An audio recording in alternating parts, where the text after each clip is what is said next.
So I thought I'd do a harvest video today. I'm down on the plot anyway, and I try and get a video in once a month to show the sorts of things we're harvesting through the seasons.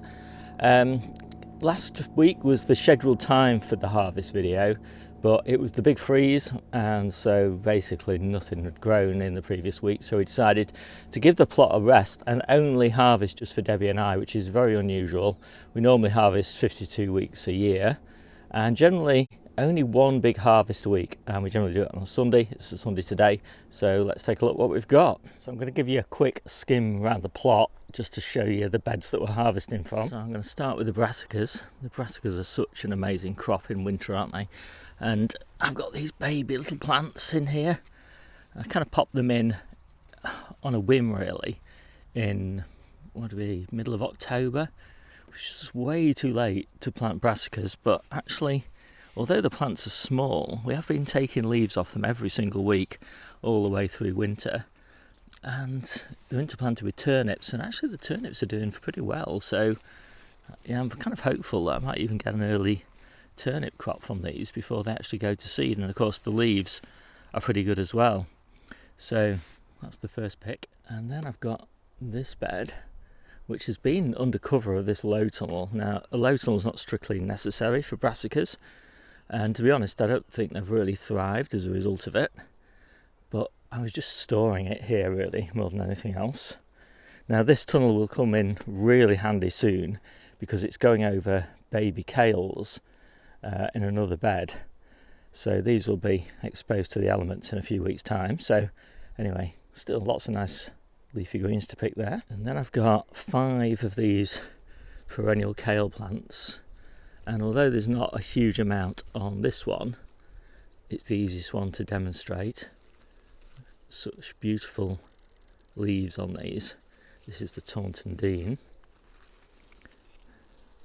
So yeah, I'm looking forward to picking those. And I'm just going to pick the last of these colettes because I'm clearing this bed in a week or so's time. I've also got these baby little cabbages, and they're in the same bed that I'm clearing, so I'm only going to just take these heart leaves here. Obviously there's no proper heart on the cabbage, but these leaves are lovely. And I've got 5 of those little cabbages. And I'll take a load of spring onions. And then I've got loads of Pak Choy and tatsoi, and you can see here it's just going to seed. So I need to start picking this as quickly as possible. And Debbie will be thrilled because she really likes this. And then I'm going to pick just a few of these scrappy carrots. Actually, the carrots are actually pretty good, but the bed looks a bit scrappy. And I'm basically just finishing clearing this bed. This is our February bed. And then we'll be switching over to our March bed. Not every one of the carrots is quite as good as that one that I just picked. But a bit deep. But they're not bad. These are Eskimo. I've got to say, I've been quite pleased with them. They do hold in the ground really quite nicely. And then I'm onto the spinach beds, and we've got stacks of spinach. And then plenty more spinach in here. And then the salad crops. I've got some salads at home. I'm going to probably do the first pick off those. These are Navara. These are Grenoble Red, Roxy, Bijou, Grenoble Red, bit of Roxy, pick some parsley, and yeah, just work my way through. And I'm working my way through these. These are new potatoes, so I'll take a couple of tubs of those. I'm such a fan of this Carvalho Nero. I'm not exactly sure which variety this is, but it's so gorgeous. And these little colettes came out beautifully as well. Just use them just like a little cabbage. Absolutely fantastic. Speaking of little cabbages, those little tiny hearts are gorgeous. And we do love our curly kales, but for me it's these gorgeous red colours that really do it.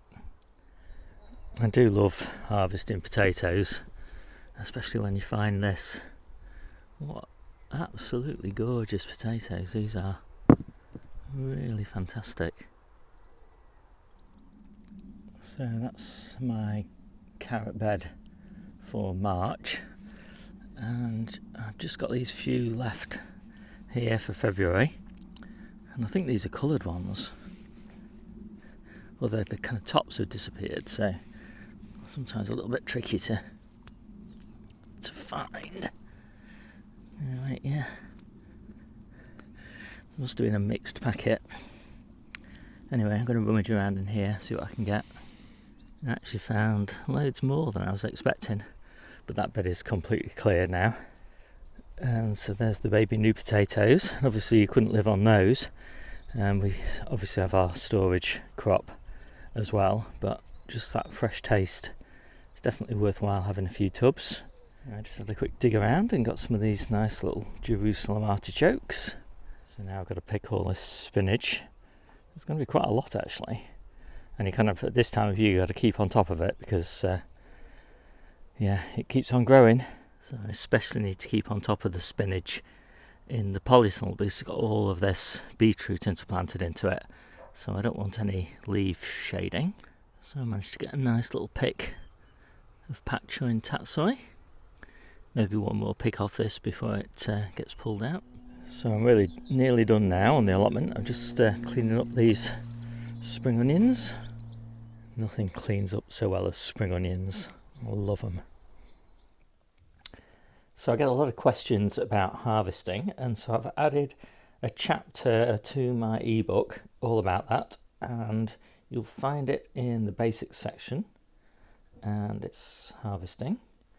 And I've tried to cover pretty much everything that I can think of in terms of harvesting. So this introductory video here, this kind of covers harvesting techniques to maximize yield.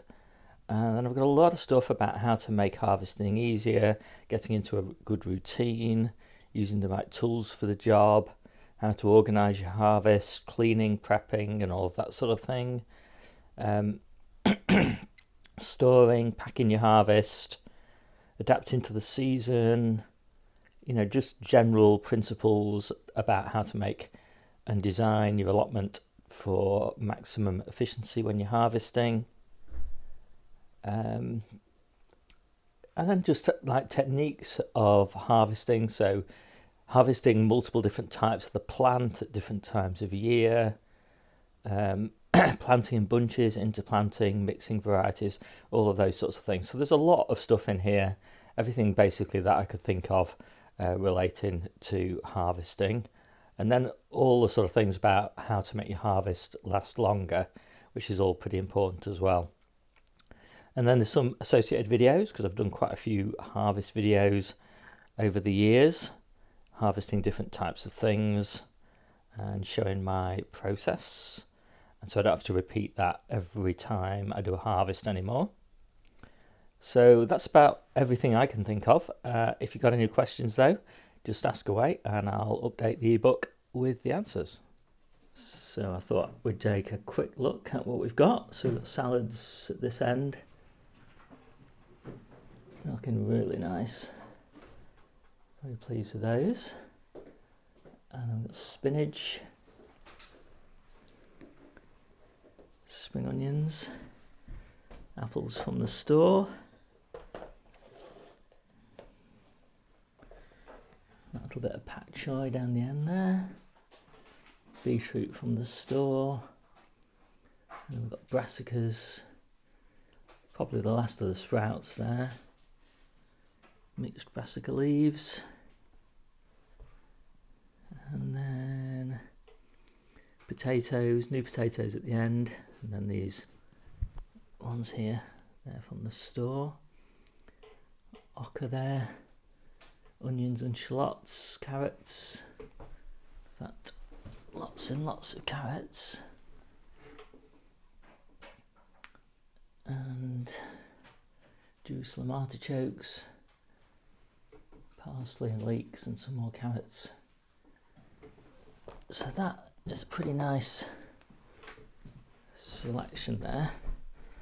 I don't think I can get it all in. Turnips and celeriac as well. Oh, Debbie says, can't forget the turnips and the celeriac in there.